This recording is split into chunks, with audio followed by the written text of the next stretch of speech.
So just a quick note on the previous video. I gave you a weird looking function, a made up function like this.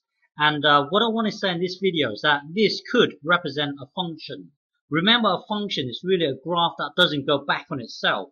So when you put in, let's say when you put in a 4 here, so if you put a 4 into this machine here it will spit out the number 3, it will spit out the number 3, it will spit out the number 6.8, say, let's just say 6.8, it will spit out this number here, which is, let's say, 10.2.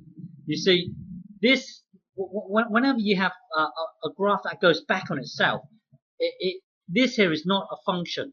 Whereas the one that I gave you, it could be a function, because no matter what vertical line you draw, there's only one value. So for example, here, if you draw a vertical line here, there's only 1 point here. Even if you draw a vertical line, let's say here, there's only 1 point here. Well, this here could represent a function. So if you were to put in, let's say if you were to put in -4 here, -4. So that means when you put -4 into the machine here, it will spit out the number 5. Okay, so here this is a valid this is a valid point of a function here. You put in one number and then you get only one out.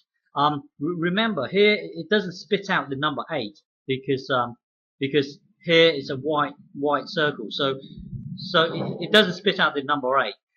Suppose, and even though there's a gap here,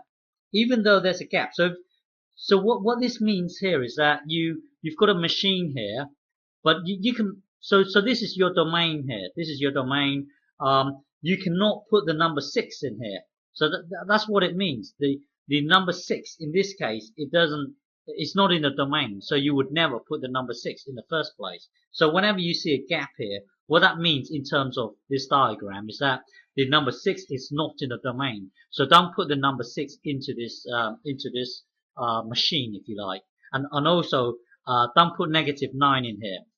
This is your domain here. -9 will be out here. So you wouldn't put -9 into this machine in the first place. You can, however, put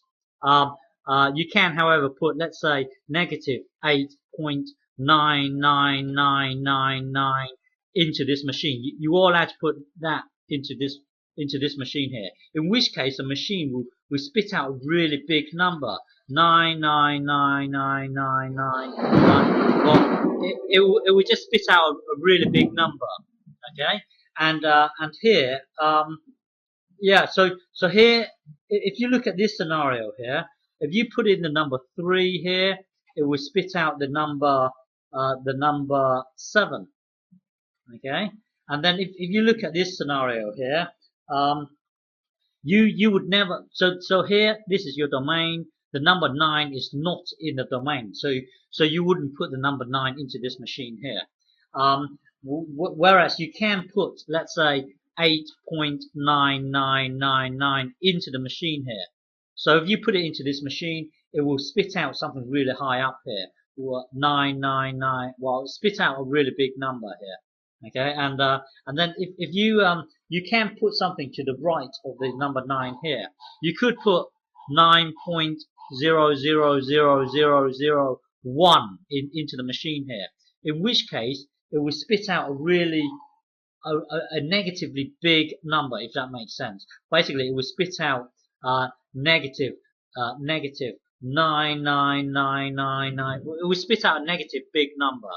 Okay, so but the important point is that no matter what vertical line you draw on here, there should only be one value. Even if you draw a vertical line here, there's only one value here. Even if you draw a vertical line here, there's only one value here. This here is just badly drawn, but if you were to draw a vertical line here, it should only cross 1 point. Same as over here. If you draw a vertical line here, it's just badly drawn. It should only cross 1 point. But you can't put the 9. Well, the -9 is not in the domain. What else is not in the domain? This bit here is not in the domain. +9 not in the domain.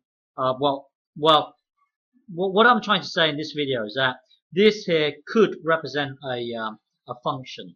Okay.